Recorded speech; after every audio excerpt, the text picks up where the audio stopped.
In a world filled with screens and distractions, we invite you to reconnect with the natural world around you. Welcome to Nature Bound, a podcast dedicated to unpacking the intrinsic bond between humans and nature. We'll uncover the benefits of spending time outdoors, including how a nature-centric lifestyle can improve your mental health, elevate your leadership skills, and unleash your creativity. And now here's your host, outdoor enthusiast, and renowned author of The 7 Principles of the Magic Rock, Emanuel Rose.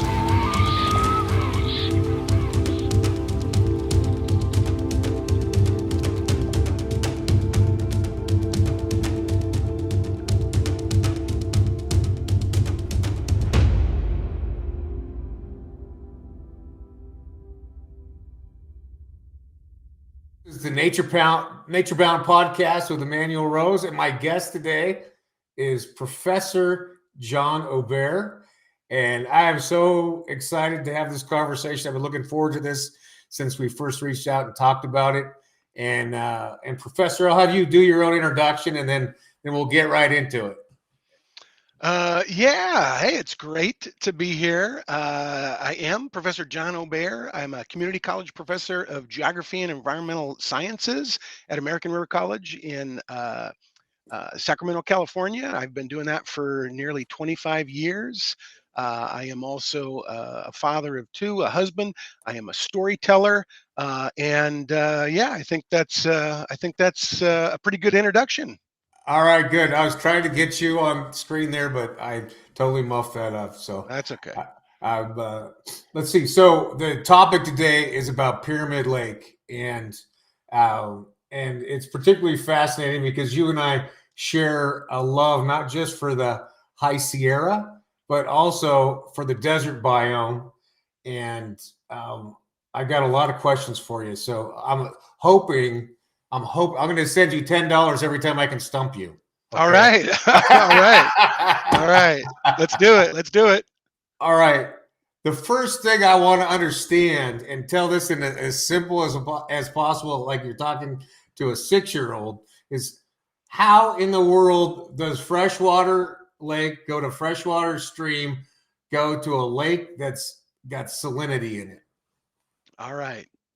Well, here we go. So I step back just a little bit to take a look at the entire arid American West and what makes it so dry, because it's really all about this intense aridity, which steals that water and leaves behind everything that's in it. So when you're talking about the Great Basin, Pyramid Lake, and pretty much the rest of Nevada, or even farther south to the Mojave Desert, a lot of that sits in the leeward slope of the Sierra Nevada and other good-sized mountain ranges. Which okay, what do you mean leeward? Leeward, there you go. Okay, so that's good. Most of the weather that heads in that direction comes off of the Pacific Ocean. Okay, and west to east, gotcha. From the west toward the east, and it slams headlong into, this sometimes 14,000-foot wall of rock called the Sierra, or the Southern Cascades. And on its way up, as it arrives, as it collides with the mountain, it begins to rise up. That's the windward side of the mountain. I always tell my students that's the side facing toward the oncoming wind, the windward side. And it gets colder and colder and colder through various processes that we don't need to get into. But at some point, you got condensation, you got cloud formation, and you've got rainfall and snowfall. So that literally strips the water out of the air, but the air keeps going. So then you have, the rest of the Great Basin, you have much of Nevada as just this really, really arid landscape. And windy. And windy, as you and I have experienced before. Yeah. It'll mess your hair up. It's so windy. Just a little bit. Well, your hair, not my hair. So then you've got this amazing, these 2 jewels at either end of the Truckee River. You've got the jewel of Lake Tahoe with this incredible source of fresh water, really, and most of that comes from the exact process I just talked about. Um, and then you have Pyramid Lake, this really barren landscape for the most part, very salty, very saline. And here's the deal: as water washes out of and drains out of the Sierra Nevada, drains out of the Tahoe Basin, drains down the upper Truckee River Gorge through Reno and keeps going, it has in it various dissolved minerals and salts. Yeah, sure. It might be some NaCl table salt, just basically the salt on your fries, but there's all sorts of other salts in minute amounts, nothing you would really taste. But here's the deal: is by the time it makes its way all the way to Pyramid Lake, which is an endoheric basin, it's a contained basin with no outlet whatsoever. It's just got Right. Truckee River. Yeah. It is getting constantly delivered minute amounts of these minerals and salts, and the rates of evaporation are so intense that there's this Oh. constant Uh-huh. outflow of only pure water. So it's a constant delivery, thousands and thousands of years of minute amounts of salts that just keep accumulating. Uh-huh. So what you have is this, Oh. bit by Yeah. bit by bit delivery of salt It's with biological magnification of there you salts. go. There you I go. love That's it. that that's a Yes. that's a good way. That's a good term to use. And so yeah, it's essentially the same rule that governs why oceans are salty. Okay. And so, and then that makes sense. So even though there's not an outlet, then you're still getting probably more evaporation out of Pyramid than out of a typical lake because of Yeah, heat, elevation, and wind, right? you're getting unreal rates of evapotranspiration coming off the surface of that lake. Well, that's And amazing. So the Truckee River is 120 miles long, roughly, and it comes from a very pure source, right? I mean, you could see, I mean, the amount of visual effect you have on the lake there is pretty outstanding. And so I'm wondering, is the Walker Lake and the Walker system similar in the way that it picks up minerality? so it I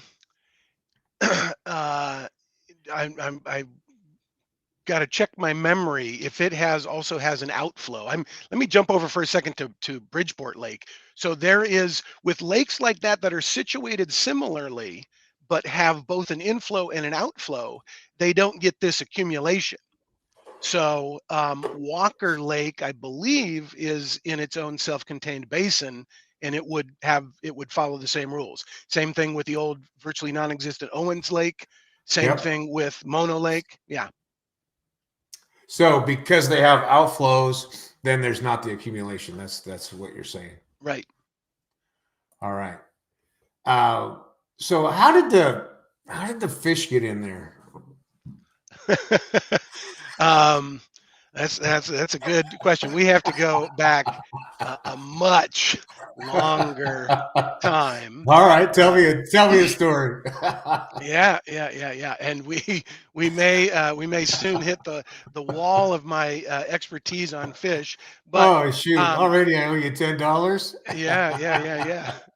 But you really, I mean, for a lot of the fisheries, the natural fisheries throughout the Sierra and throughout the American West, to understand them in their modern context, you really have to go back to the Pleistocene, which is really the some people just refer to the Ice Age. It's really a series of ice ages, a series of advances and retreats.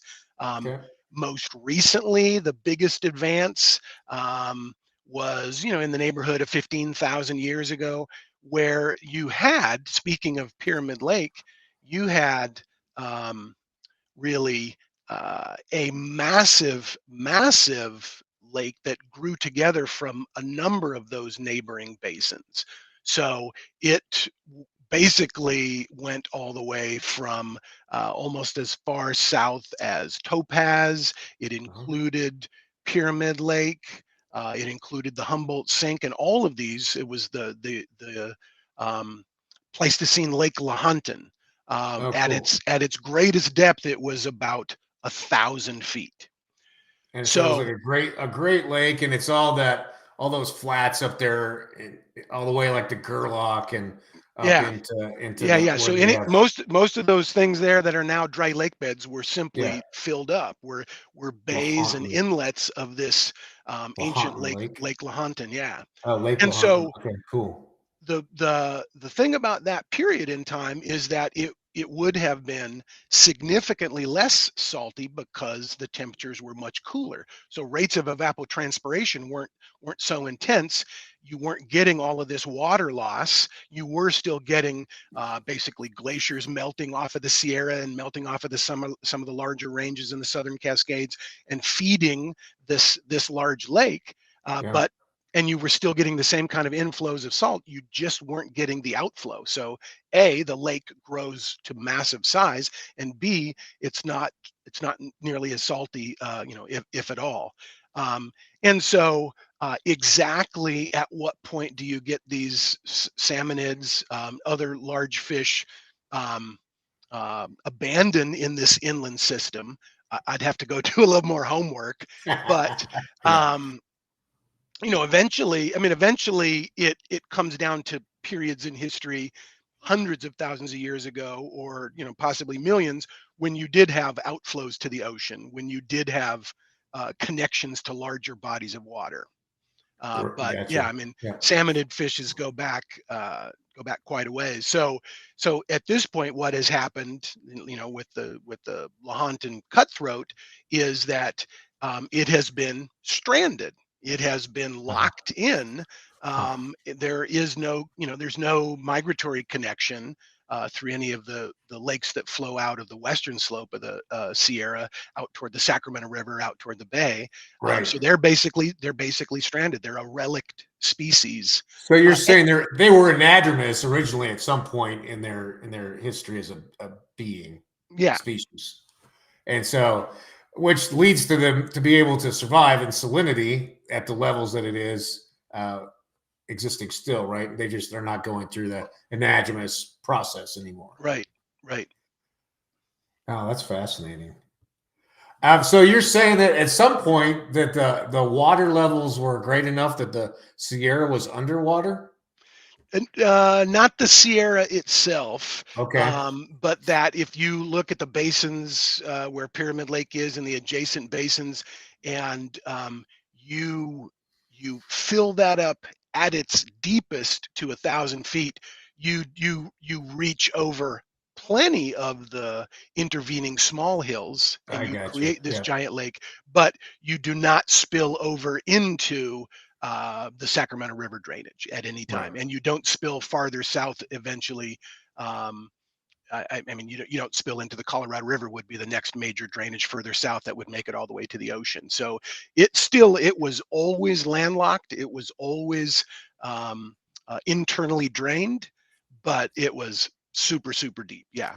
Yeah. Big, much bigger piece of water.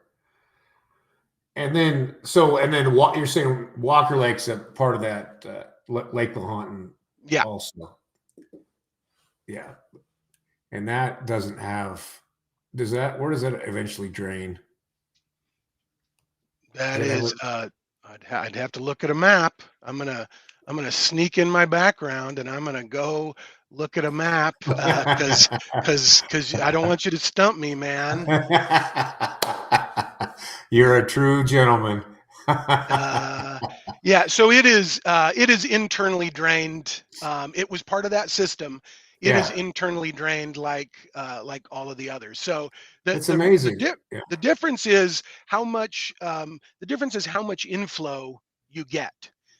If you get only rare intermittent inflow, then basically you have a playa, a dry lake that gets occasionally flooded, which is right. what happened in Death Valley this season. People are raving, ranting about how it's so amazing the lake has returned to Death Valley. Well, I Yeah, mean, it does that every couple of decades. But right. when Lake Lahontan was 1,000 feet deep, Lake Manly in Death Valley was like 800 feet deep. And again, Right. it follows the exact same. It's an internally drained lake, so it doesn't have any outflow. But when you cool, when nature cools the climate that much, you just don't have that much evaporation. So the water remains, the water stays. And I mean, if you want to throw in Lake Bonneville, which is basically evaporated into the Great Salt Lake at this point, which Yeah. unto itself is still really big. Lake Bonneville was massive relative to Lake Manly, Lake Lahontan. Um, And then but also that lake that was in the Central Valley of California, right? Was uh, it? well, What's there. that I called? mean, there's you can talk about Tulare Lake, which is the entire southern part of the Great Central Valley, which Yeah. is really in modern human times existed.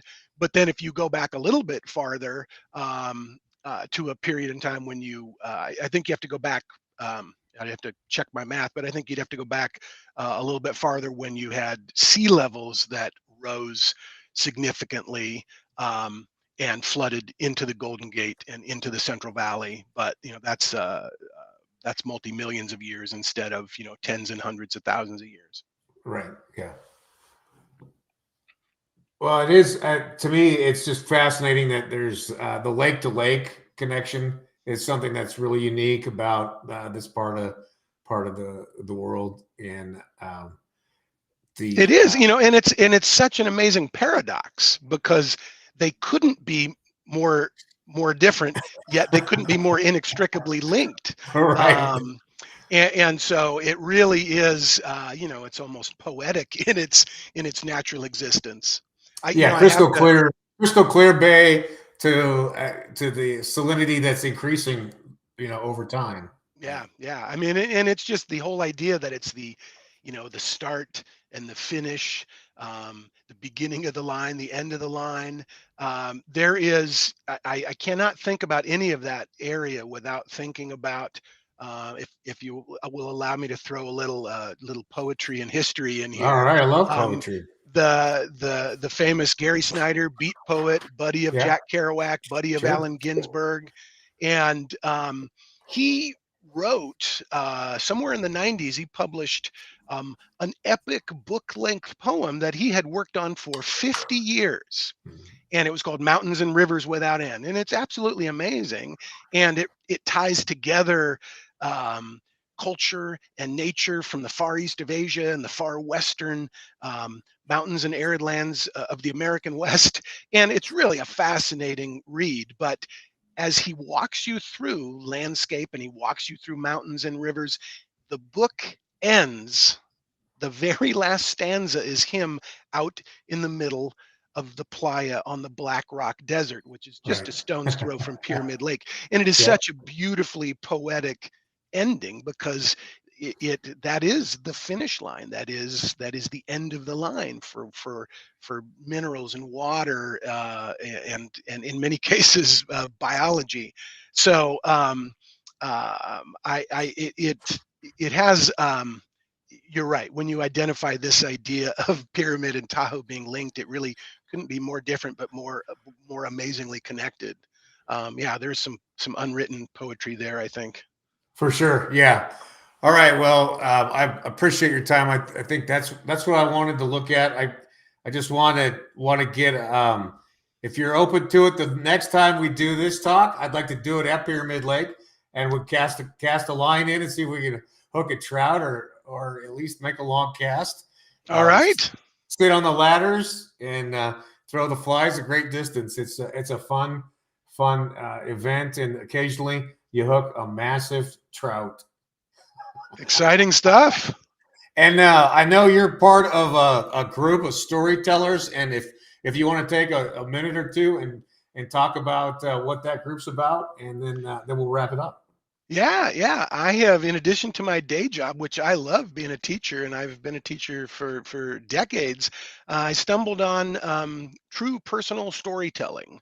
And the group that I work with is called Capital Storytelling, and their whole mission is to promote people telling their own true personal stories as a means by which we connect people, we build compassion, we build connection between people. And yeah, it's a lot of fun. I love telling stories, and I love hearing stories.